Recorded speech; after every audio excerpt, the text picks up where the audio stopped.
God, we hadn't had. So you know you're. sorry, Sean. guys. Hello, everyone, and welcome to Leftovers. I'm your host, and the Leftovers podcast. I'm your host, sort of allegedly, Sean.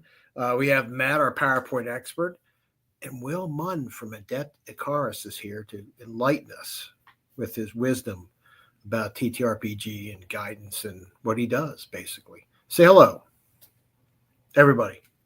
Will. Hello. If so, are we sure I'm here? Are we sure Matt's the PowerPoint expert? Yeah. Well, I don't know. Let's be. Are you? I think we're going to retitle this episode "Watching Sean Have a Stroke Live." No, I did. I was like, I literally not that kind of stroke, but it's like I did have a stroke. I apologize. Okay. All right. Yes. I am appreciate. I am going to jump over. I'm not going to do any PowerPoint, but I do have some slides and some quick announcements to go over. First, I just want to say congratulations. The 2025 Crit Award nominations are out, and I would just like to say hey to a couple of guests that we had just in the last couple of weeks showed up on that list. Yes. So we had Jack Panic from DNGN Club. They have been nominated for Best Multiplayer TTRPG for the Gas Station. And then we also had Justin Mendoza, or GM Justin, who's been nominated for Best GM for a Chaosium game. And the group he works with, Roll D5, they were also nominated for Best Use of Safety Tools in TTRPG. So I just want to congratulate them and congratulate everyone who made the 2020-25 nominations list. Get out there and cast your votes and let the best voting tally win. I guess that's what it is. So for us, starting next Tuesday for AARPG Live, we will be beginning our Murders and Mavens, a Brindlewood Bay mystery.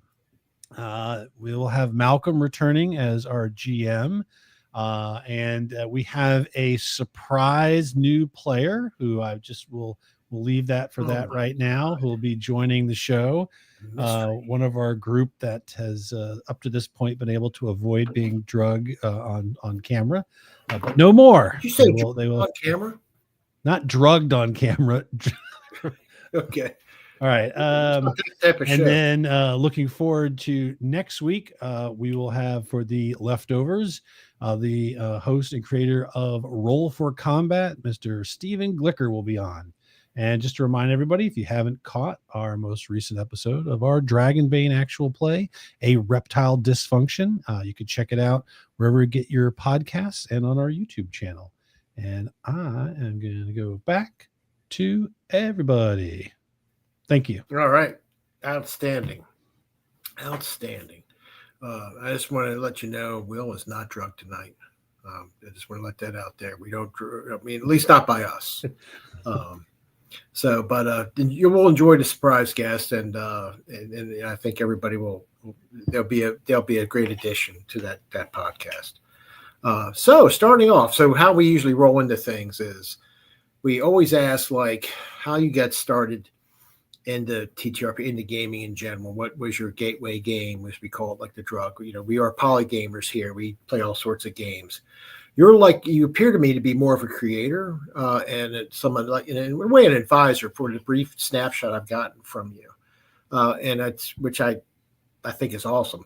So and the end of your story is how you ended up doing what you do now. So if you just want to try and give us some version of that that you want. And if you want to take a left hand or a right hand turn and go off in a tangent and talk about something cool, we're good with that. Just to let you know. So go ahead. Okay. All right. Well, I thought about this a little bit, and I've given like a version of my gamer origin story before, but I'm going to give you all the real deep cut stuff. So I'm going to give you. Is this like the Joker? Are you like the Joker? Everyone who asks you have a different story for it. Okay, that's cool. You be the judge. You be the judge. So let's see. I was young. I was really young, and and I loved games, and I was at my aunt's house, and I had cousins who were a few years older than me. They were, like 2 to 4 years older than me. And I was going through the games in their closet. I'm like, ooh, this looks really cool. This looks really cool. And oh no, this is the one. This is what I want to play. And I pulled out the red box, right? Oh, and I'm like, oh, here's the red. I want to play this. And they're like, no, you can't play that. You're too young. I'm like, what? No, what do you mean? I don't know how old I was, but I was probably pretty young. Anyway, and so I didn't get to play. And they just kind of kept it for me. And then I think I was 12 years old or 11 years old, somewhere in that neighborhood. It was like the summer between 6th grade and 7th grade. And I had a friend who said, oh, well, I've got something we could play. It'll be really fun. It's called Dungeons and Dragons. I'm like, hey, I've heard of that. Let's play. So he brought it over. It was his brother's stuff. He brought it over, and I made a character, and he ran me through, and I don't even remember what the module was anymore. I know it had a green cover, but he ran me through, like, I don't know, an hour or maybe 2 hours of this module. And then he moved, like, states, left, was gone. And so I never got to play again. I never played again until many, many years later. It was, I did play a little bit of MERP in high school. And then later on, I played Dungeons and Dragons again when I was in college. And then a lot of other games after that, like shortly after that. That's outstanding. What was your first character? You remember that first character you played? I really don't. And put you on the spot. Oh. Yeah, that's pretty sad. I think it was probably an elf of some sort. That sounds right to me. Yeah. No, that's pretty good origin story though. Like, hey, you're too young you had the red box and you play. This is great, and they leave. Oh my gosh. But it started you on your journey. That's pretty cool. Yeah. No, it did. Do you remember what about the red? Like when you were going through all the games, what was it? Was it what drew you? Because you hadn't played and you didn't know what it was, right? You just what right? Drew No, you I to didn't. The red? Do you remember? I'd never heard of it. No. What made you pick that box over all those other games? Do you remember? Was there something about it, or? Yeah, I mean, I think it was because it was just so fantastical looking, right? I mean, it wasn't like anything. Everything else looked like stuff I'd seen before, I think, right? Like they probably had Monopoly. Yeah, exactly, right? All the things that you'd expect in the 80s. And so it was, it looked different than everything else. And so the artwork was like wild, right? It was this like wild artwork of somebody, I want to say it was a dragon or something, but that I remember because I started with the blue box as a kid, and then I got the red box, and I remember your red box being, ooh, look at this, it's advanced. So that is pretty cool, man. That is really cool. So then when did you pick it back up again? So I played a lot in college. I played quite a bit. We played Dungeons and Dragons, played Star Wars, West End Game Star Wars. We played Battletech or Mech Warrior, whatever it was called at the time. Mech Warriors one, and Shadowrun, lots and lots of Shadowrun, and more. Right, there were more games too. Whatever the fantasy version of Shadowrun is, we played that a little bit. Gosh, why can't I remember the name of it? Earthdawn. Cyberpunk. There's Shadowrun. Okay. I'll just throw out there. Have you ever listened to the Pink Faux Hawk guys? I haven't. Oh my God. Okay. So you like Shadowrun. You should check out Pink Faux Hawk. They have they're one of the most excellent Shadowrun podcasts. They are really? They play version 2. He's a dead set. It's he plays 2nd edition Shadowrun. That's it. Like he's like a, but it's a small group and they are really funny. So if you remember your Shadowrun days, they are playing probably the version that you played back then. So it's kind of cool. 2nd edition is what we played. Yeah. Yeah, they have a quarterly podcast. I'm jokingly like to say, but it's good. It's quality, not quantity, for sure. Yeah. They all have a lot of stuff going on in their lives. When they do get together, the three of them, and they usually have a guest with them when they run they bring somebody in. So there's like the game. It's I forgot his name, but it's Christian. Yeah, but they play and it's pretty good. But anyway, going on. Let's move on. Matt, you were saying? Yeah. No, that, and then you mentioned a game. I don't know if I knew. What would you say, MERP? MERP, yeah, Middle Earth role playing. That's Yep. that's the predecessor to the One Ring, or whatever. We just called it Middle Earth. We had a book of it in high college. We did have. Somebody I've never played that. That's interesting. Okay. We were in a game club, and it's like the old Rollmaster. Yes. So I remember. I know exactly what you're talking about. I remember reading the book. It was pretty neat. I don't think I ever played it though. So that being said, you transition at one point into what you're doing now. And how'd you come along to do that? Because you're putting out a lot of content and a lot of detail, and you have a game web page, which would be nice to show the banner now, Matt. Adept Icarus. It's http://adepticarus.com. And he has some games he's created and they've created, and Rue from the Ruin. There's a new one coming up. We can talk more about that. That's the thing you want to plug, I'm sure. But how'd you get to? Because being a creator to me, I mean, running a game is one thing, but creating games, and everybody I talk to who creates a world amazes me, because it seems like so much energy, effort, and creative energy just coming out of you to do that. And I don't know if I could do it really. I mean, there's other things I could do creatively, but that is not one of them. So I don't know. It's a good question. I think there's a lot of my secret to making worlds is I do it with a bunch of other people, right? Usually. Okay. And so that's one trick of the trade for me. But I got started into creating RPGs as just I was just doing some writing.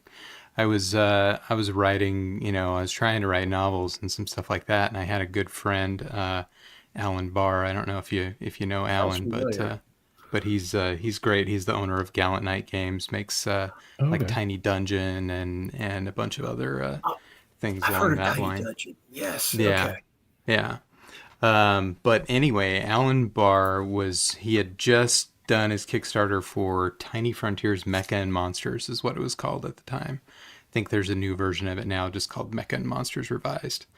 But he had a stretch goal that he had promised people, and he didn't have anybody to write for it, and it was already kind of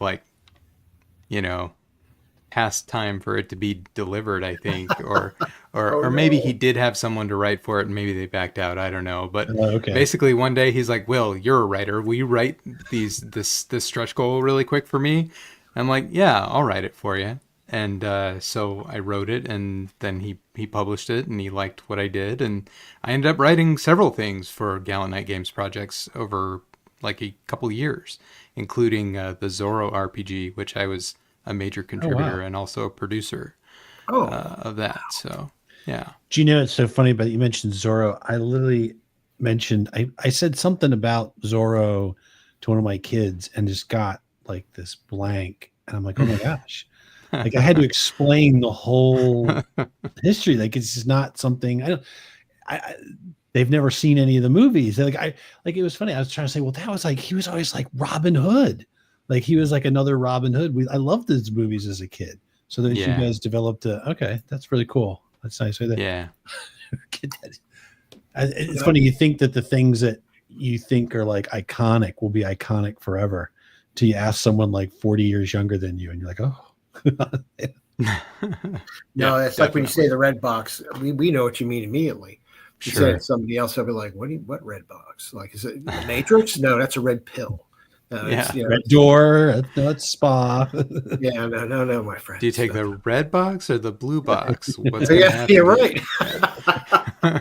Good. That's good. I gotta use that.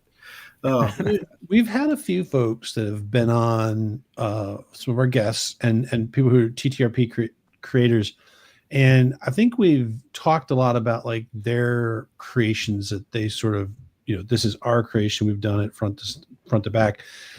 But all of them that we've talked to almost all write for other games. So maybe you could talk about that, because I don't think that's something we've talked with any of them. Is this? Yeah. We've very much been focused on this is the game that I created, but Yeah. then they've always alluded to, so how did you get into, I mean, clearly this one particular case, right, was luck, but how did that transition to being, an author? Or like, how do people get into that? How do people break into that? Is it just who you know?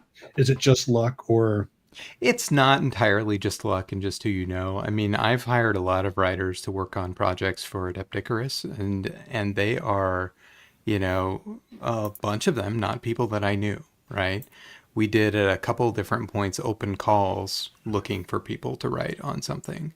And when we put out the open call, then got a whole bunch of people who said, "Hey, I'm interested. This is, my information." We put out a Google form or something, I think, and said, fill it out with all your details. And yeah, I mean, at this point I've hired, probably like 30 writers or whatever over the years. Oh my goodness. And so that's one way, like, look for people making open calls. And we just posted ours on social media. At the time it was Twitter and Facebook, I think. And found a whole bunch of people. I've worked with several of them multiple times now because they're really great. And yeah. That's interesting. Yeah, it's like the second or third person that's used open call or been involved with an open call. Usually it's the other way around, though. They're going to one. You're the first person we talk to. It's actually, no, I do open call and they come and I just check them out, basically. Yeah, wow. I've thought about applying to a few, but I never have actually applied to one. I think it's just too hard. It's too much effort. I just want to make stuff. I don't want to apply to open calls. Yeah, about to say, it sounds like you got yourself pretty occupied. If you could pull that off too, I mean, I mean, for a project, when you're creating a game or any like project, I mean, you're doing content. We all sort of know how content works, creating content, because we do it. So I'm not going to belabor that. But with the making the game, so you have, like, on the three top on your website, you got I don't even know. I'm gonna screw this up. Arium. Thanks. Yeah, I told you. You got Science Starlight, and you got your new one, Roof from Ruin, coming up. So I'm just curious, when you create these games, has it gotten easier? Are you quicker on the turnaround? Thanks for pulling that up, Matt. Are you quicker on a turnaround, or like for the first one? How long did that process seem to take you versus, the next one and the last one? Because that's something I've always been curious about. Because we talked to one group that was literally, they were just getting it. We actually played it. It was great. And took them years to create this book and this world. Husband and wife been working together and still stayed married. They've been working on it for 7 years. Yeah, they made jokes about it during our podcast. Yeah. It was great. Which is the first one that you guys, of these, which is the first one? Arium Create is the first thing that we made. So Arium's a line. So these are kind of all game lines, or at least that's the intent, right? Oh, all right. So Arium Create is the first thing that was done. Its genesis is super weird. Like, it was me and Drew Gerken, who's one of the writers for it. And just a second, Matt. Click on the link for Arium beneath it that says go down. Matt, scroll down. You went there we go. There we go. Just keep scrolling down. You'll see what he's talking about. Keep going. Yeah. There we go. That's it. Yeah, right.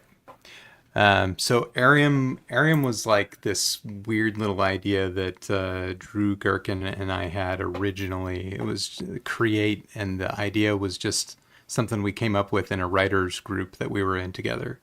And we made worlds together with sticky notes and a bunch of people. Oh, wow. And then we went to some conventions and we did that with people, and everybody really liked it. And so I said, well, I've been writing RPG stuff for quite a while. I think we need to turn this into an RPG. I'm going to make a company to do that. And so that's because it's America. I guess that's what you do, is make a company so you can make games. I don't know, but that's kind of how it went. And yeah, so we had the idea to turn it into a full RPG, which it is if you include Arium Discover. But originally it was just going to be one book, and we're like, no, we need to split this up into multiple books. Zines were getting really hot at the time. We're like, this makes sense. We'll split it up into 3 zines.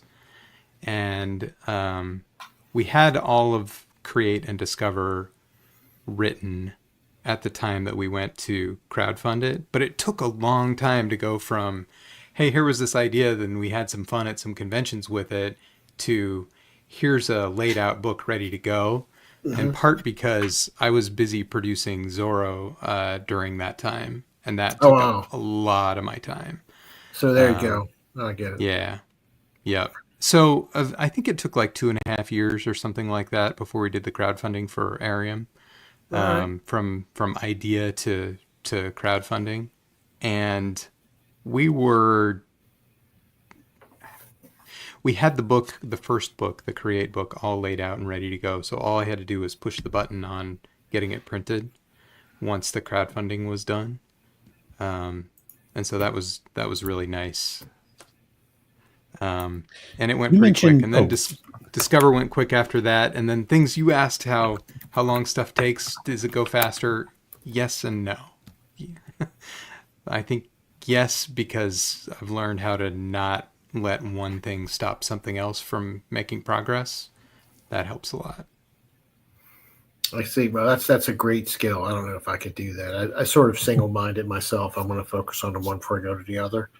I love by the way, I do like the cover art for all 3. It's really fantastic. That's sort of Andreas Rocha. Really? Andreas Rocha, yeah. Fantastic. Yeah, it reaches out to me. It really does. It's very, God, it just looks like high fantasy sort of. For lack of sci-fi, fantasy. Yeah, high-fi, but fantasy too, because it's like magic-y. So you mentioned that you created a company, right? And so I just wanted to maybe Matt's going to pick your brain now.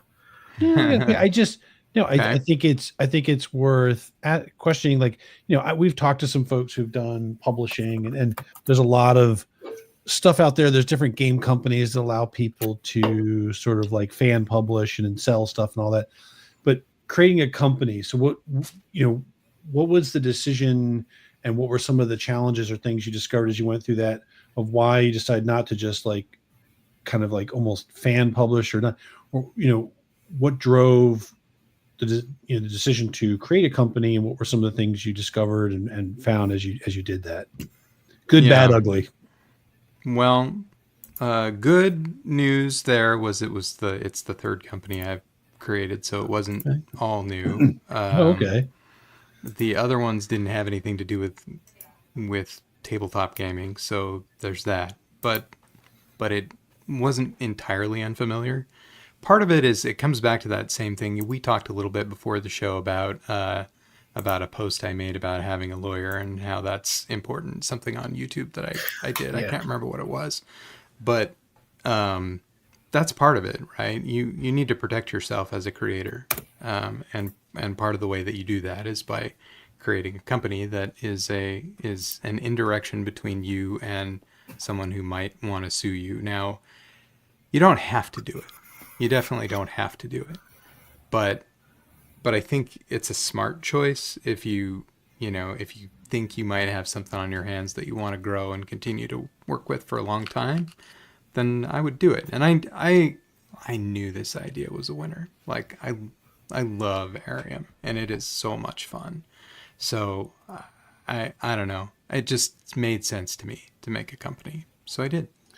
Very cool. No, it makes sense. Exactly. You're absolutely right about the lawsuit part. That's anybody who makes any company. If you're doing any business, you truer words can never be said. You need to create some sort of body, LDC, whatever, LC, whatever it is called. I forgot. LLC. Thank you. God, I did have a stroke. LLC, and and everything lives and dies by paper, folks. In the world, you got to have a contract. If you don't, you can get screwed. I'll just leave it at that. I know plenty of people who've done independent work, or some of them friends of mine who've lost out on stuff.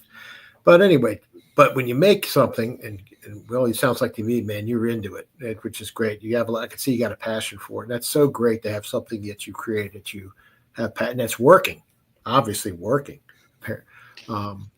So and I mean, look, you can see it here. Is any nominated, right? So that's pretty awesome, that's right? I was about to get into that. What sort of nominations or awards you've got? Because I can already tell you had to have had some.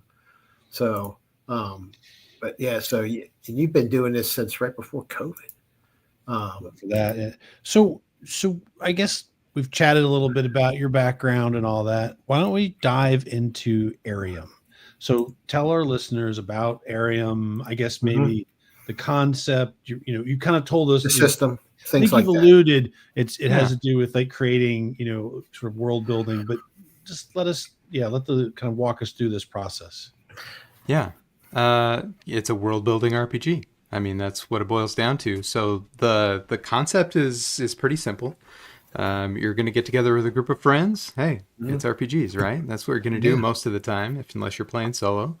And you will throw down a bunch of ideas on sticky notes, and there's like a whole process. It's timed, and then you'll spend some time talking through them, and you'll combine the ideas that come out of it. They're meant to be really short, sort of brief ideas. And you can do it online. I use Miro or Trello or something like that to do it online. But you generate a bunch of ideas, you talk through it, and you combine them for one of two reasons. The first reason is you combine it if they're just basically the same idea, right? Why have two things? But there's a method to the madness. You need to combine them. It's important.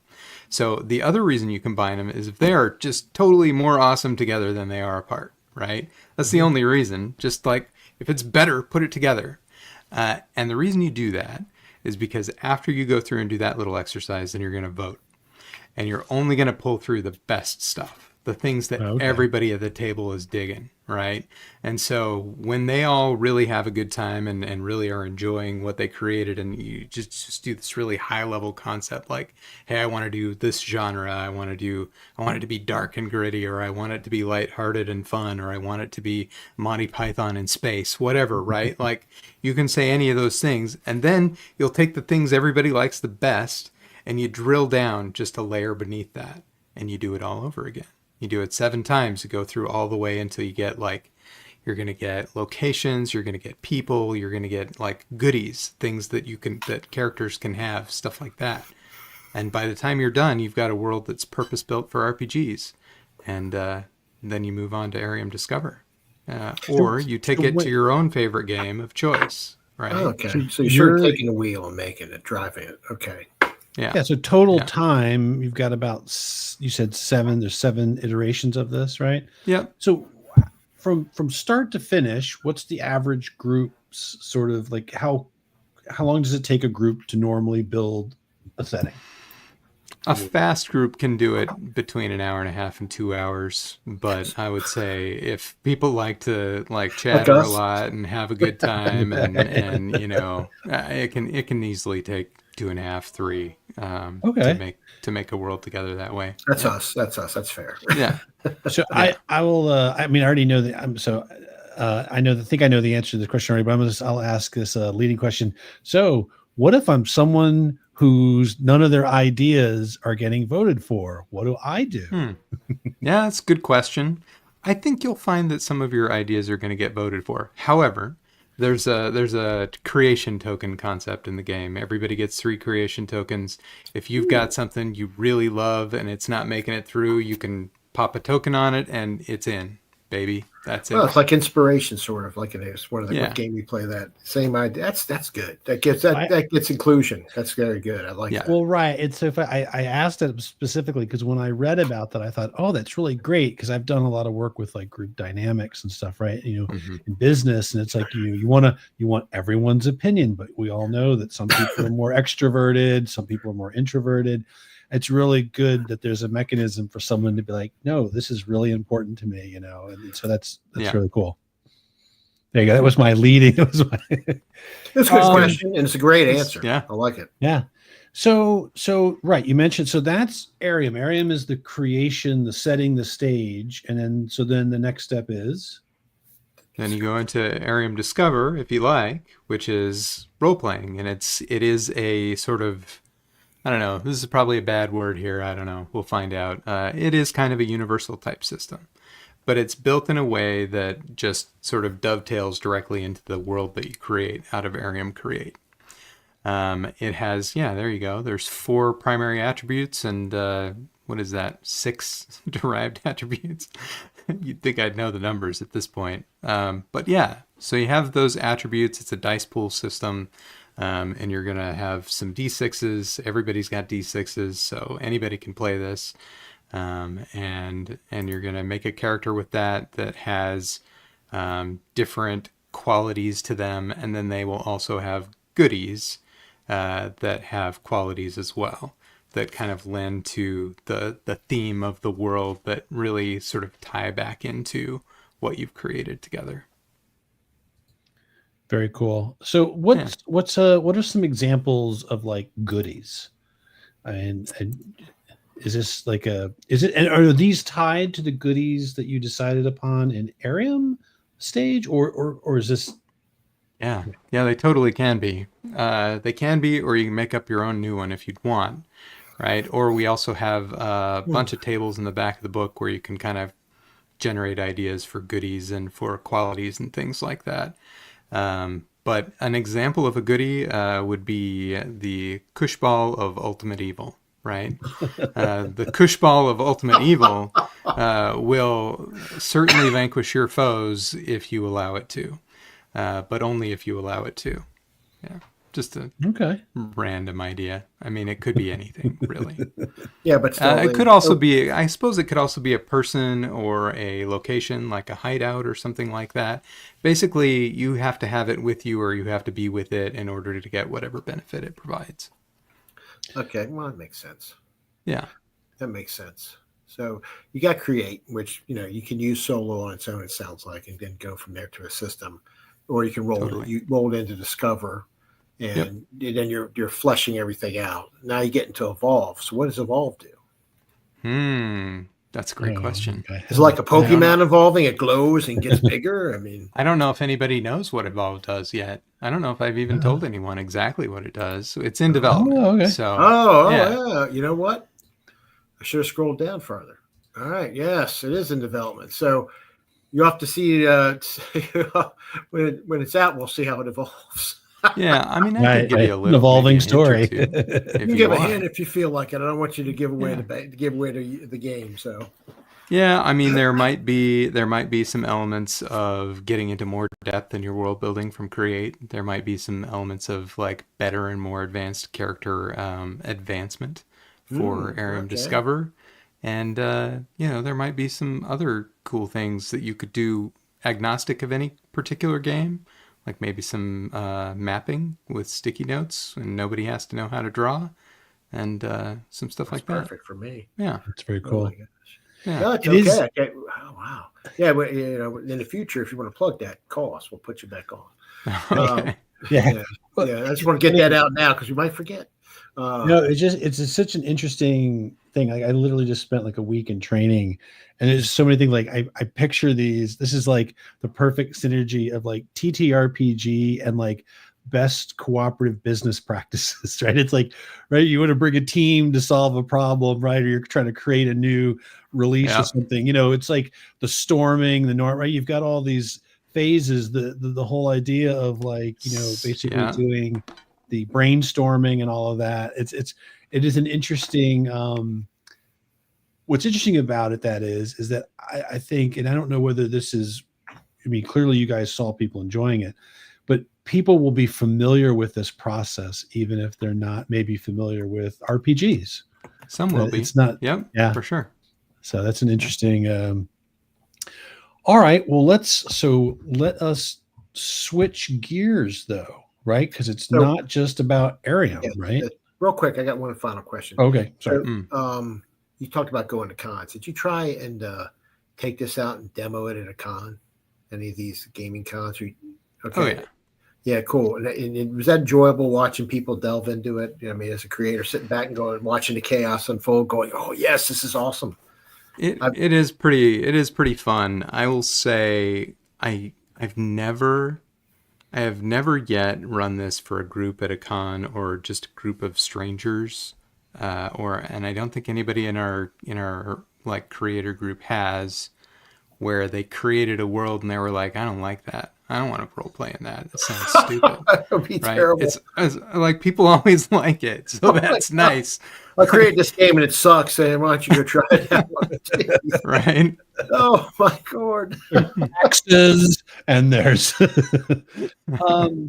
So I mean, since you have done this with a lot of people, what would you say might be of all the groups you've watched, what's probably the most interesting, fun, or the world that you like the best, and why?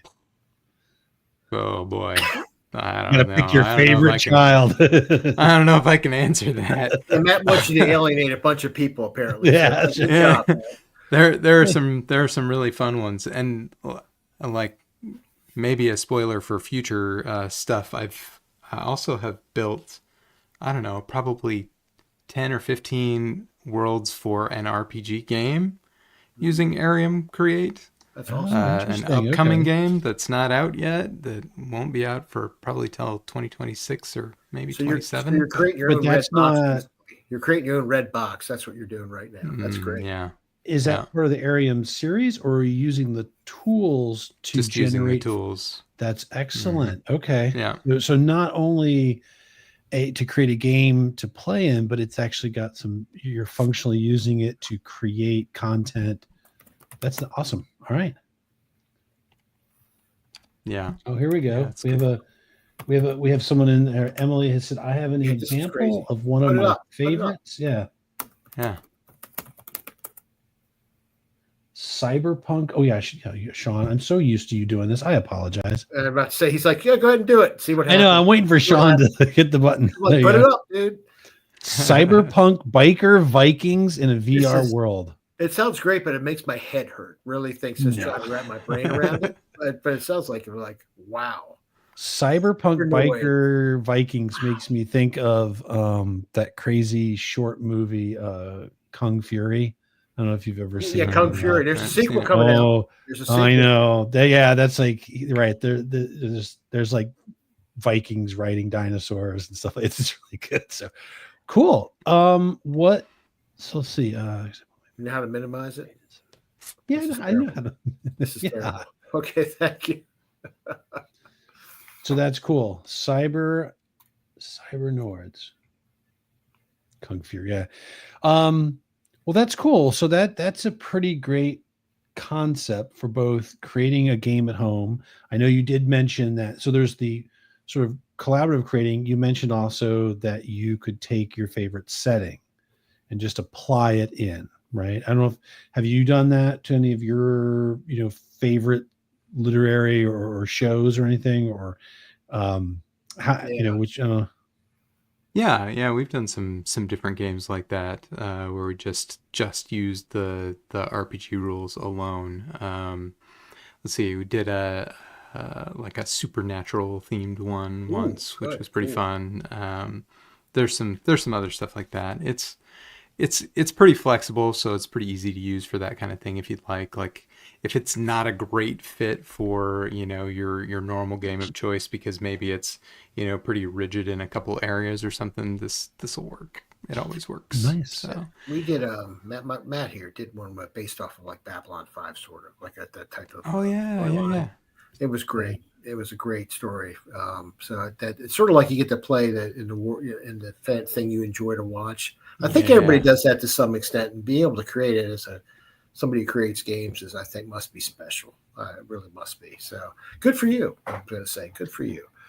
Matt, you had a question. We're going to go into another game. Yeah, this is. I thought we were going to. So we've been talking about Arium, and I thought that would be a good opportunity for us to switch segue over to Science Starlight. Yep. Yeah. What is Science Starlight? It is a solo game that will, I think, give a reason for solo games to exist, honestly. Like you're the last human in space. Like you wake up after being in cryosleep for who knows how long and there's nobody left. You're the only human. Oh no. Yeah. Wow. I did note it's very important in your description of this. I was going to ask you about this, what was motivating. So it does say it's a lonely solo sci-fi table. And so clearly, what about this idea of loneliness drove you, touched you to add this as the main kind of component to this setting? Well, that's probably a better question for Alan Barr, who is the creator of this game. Okay. Okay.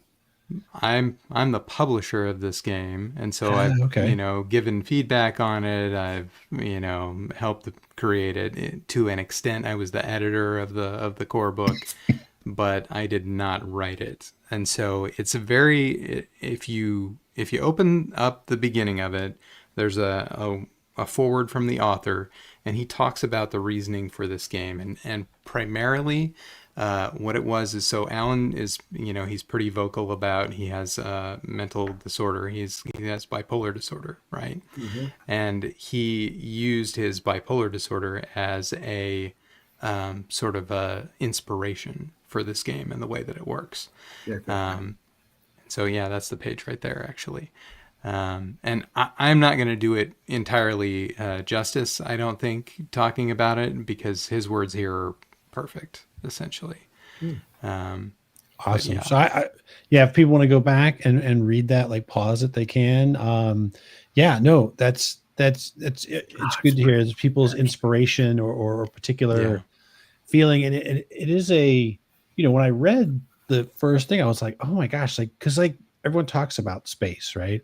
But it is huge and it's empty, right? And this idea, and I also thought about it. Like I play a lot of, so I also play video games. I should have. No, and really yeah, I know.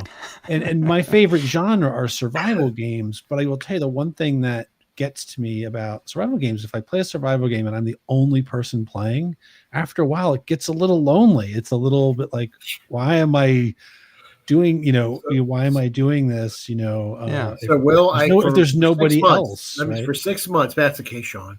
Get on, play playing with 7 Days to Die with me. Come on, let's play 7 Days to Die. Right. He wants me to get play. I'm like, Matt, I don't have time to play games. I love playing games. Don't get me wrong. Because I've played with friends before, other groups of friends. I like zombie and survival games because that's just my personality. Like when I'm alone, if I'm the only person there, it does start to become a question, right? Like, what am I doing? Why am I going through all of this hard work if I'm just the last person? So I just that sounds very cool. About that game does come with a soundtrack. It looks like a notepad and all that. So I think that's cool. So if you're and solo games is I think it's your third guest we've talked to about who's created or done something with a solo game. I'm almost interested in playing it now. Matt will play it before me because he likes the lonely games, but it sounds like that would be interesting. Sort of like Choose Your Own Adventure, but much deeper, like way deeper. Mm-hmm. I'm just looking at the artwork. I do like good cover art. And cover art looks good. It's almost like Pink Floyd-esque. I don't know why I say that on the notebook, but it looks good. So we should probably move on to the upcoming game, right, Matt? Right. Yeah. Sure. Yeah, which is I gotta go back. That is Rue from Ruin. Yes, Rue from Ruin. So that's his upcoming another solo role playing game where you document the story of a new werewolf bent on revenge. That's right from the website, folks. Yeah.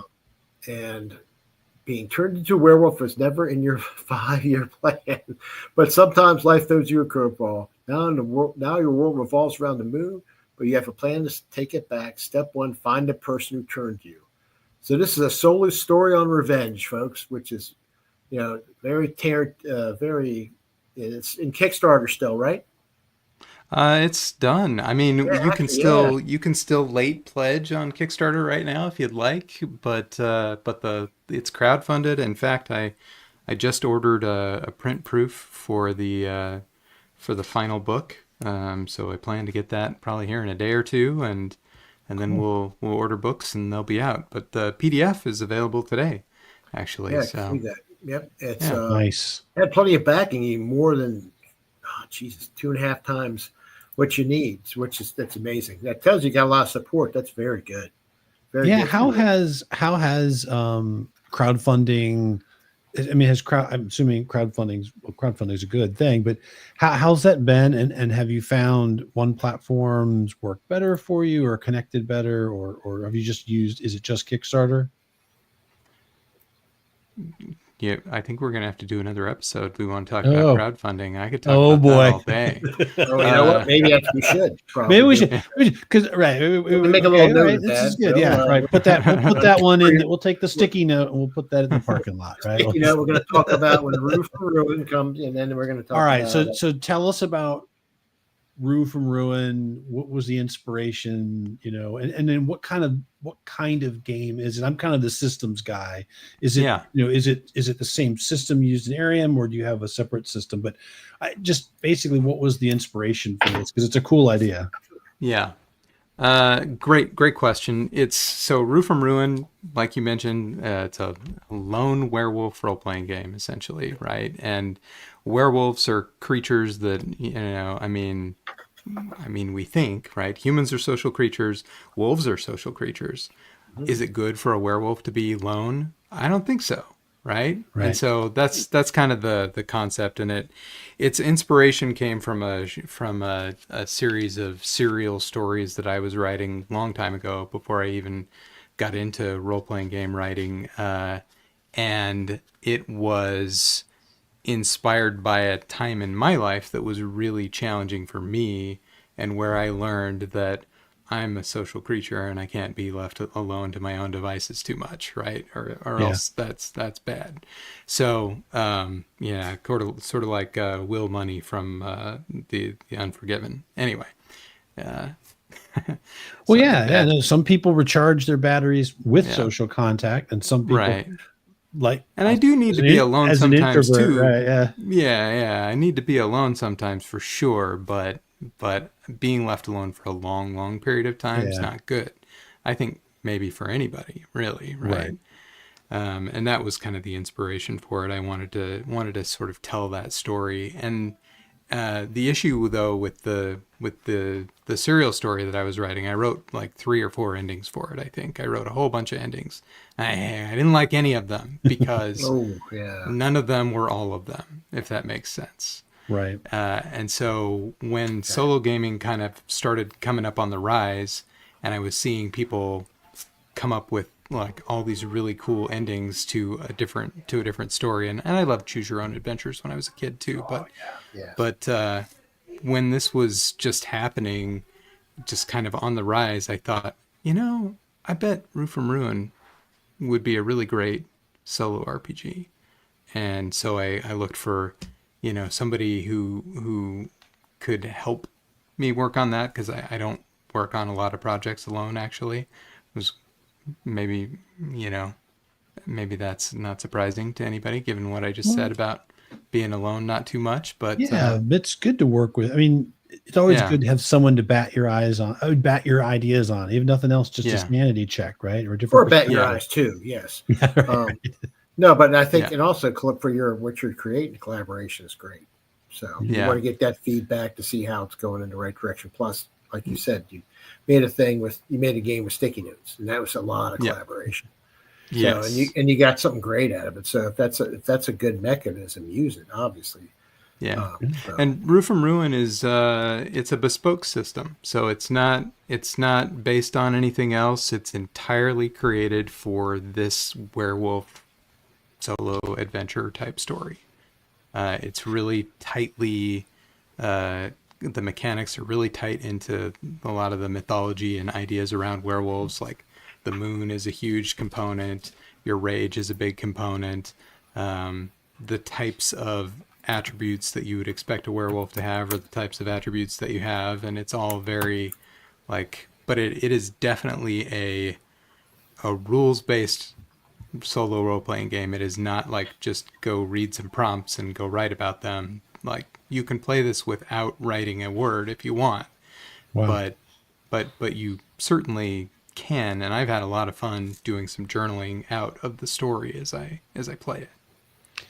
So you mentioned here the last word is bent on revenge, right? And revenge is another. We've talked about themes like loneliness, revenge. So revenge is clearly a path, right? But do the players have, in the course of their individual journeys, is revenge the only end, or there Certainly are other? not. Okay. Yeah. So there's room for some character growth there, right? So they can figure out when they first, this is a brand new werewolf, rage is really high, right? They start out with a super high rage, and it's on the eve basically of a full moon. Oh wow! Right, Ooh. and so you start out in this spot, and things are going to go badly from the beginning. You get the sense, right? But as time goes by, and as this this werewolf character continues their search for this person they hold responsible, this betrayer, right? They're going to grow, they're going to learn, and they may choose to enact revenge once they catch them, or they may not, right? They may come up with another option, and the game definitely supports that. It's built in, it's baked in, and there are potential endings to the game. Each of them are based on sort of that dichotomy of, hey, am I going after revenge, or is it going to be something else? Nice. And then you're going to put together some insights. This is a common, there is one commonality between this game and Cyan Starlight, and that is they both use this insight mechanic. Okay. And you're going to unlock these insights as you go through completing your story. And once you have 3 insights, then you sort of have an ending to your story. Oh, okay.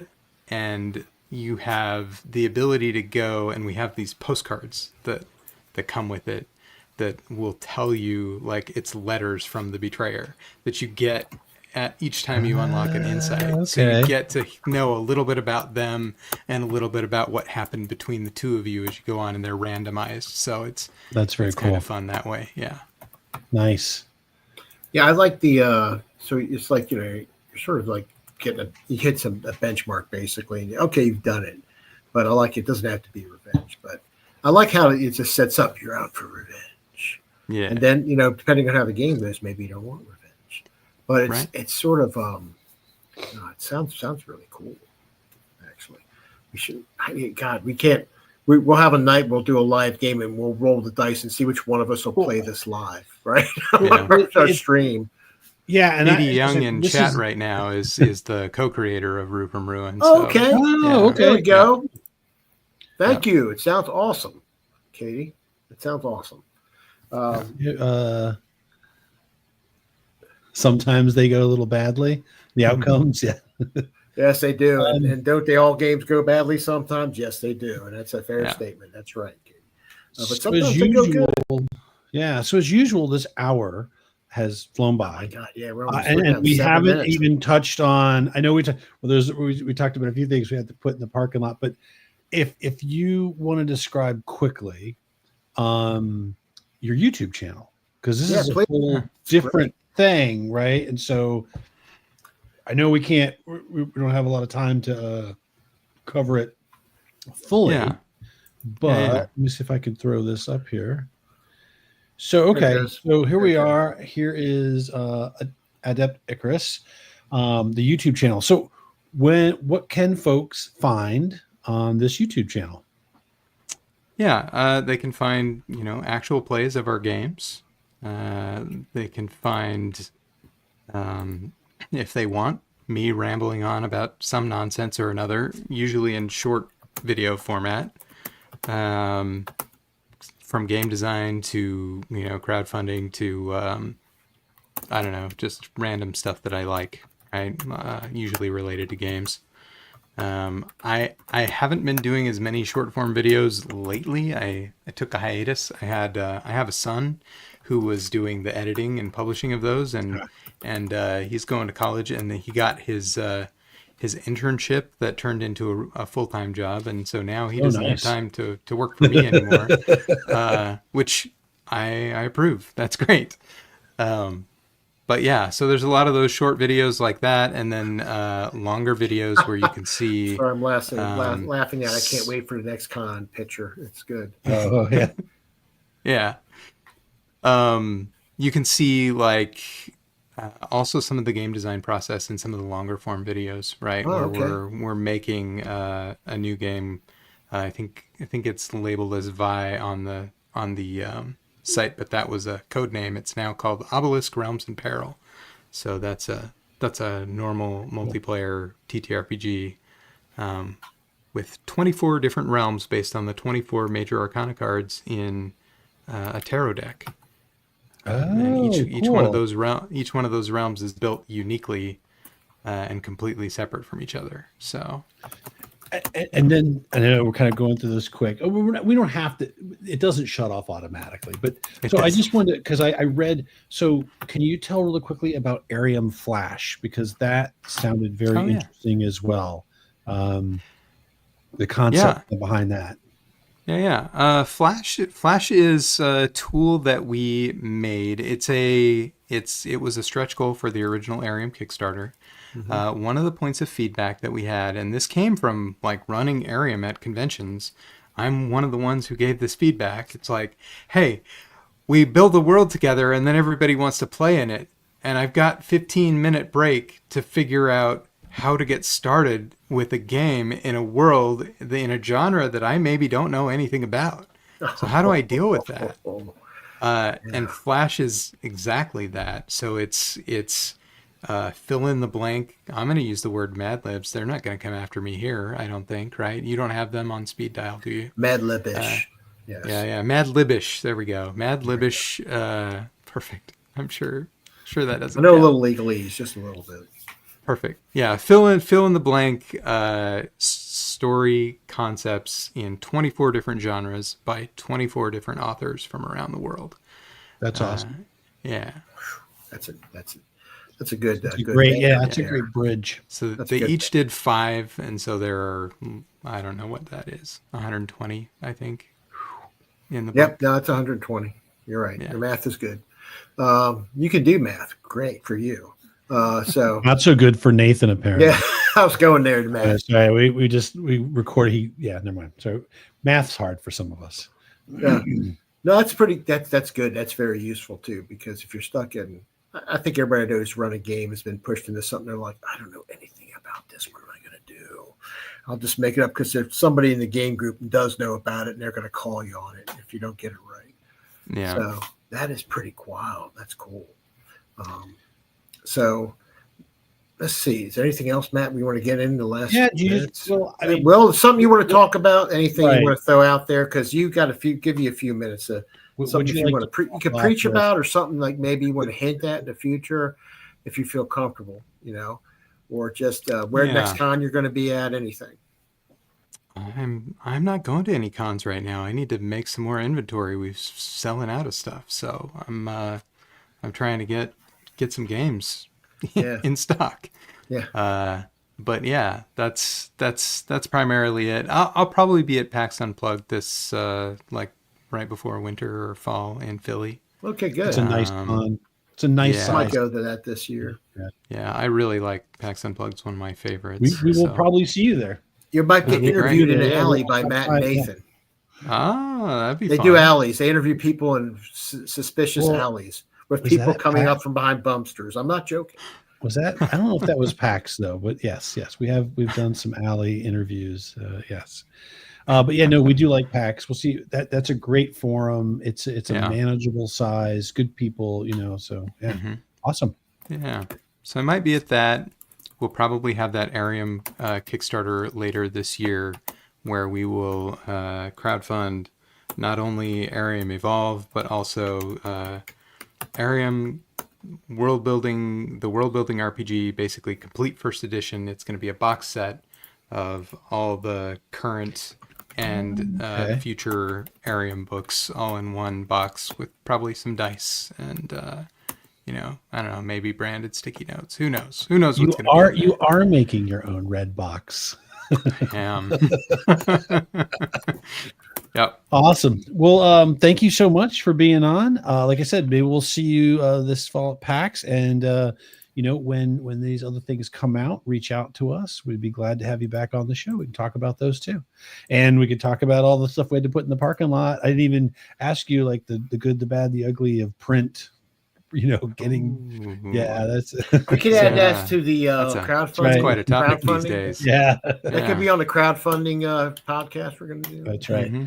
All right. Well, anything you want to say before we head out? Last shout out to anybody or? Oh, thanks so much for having me. This is great.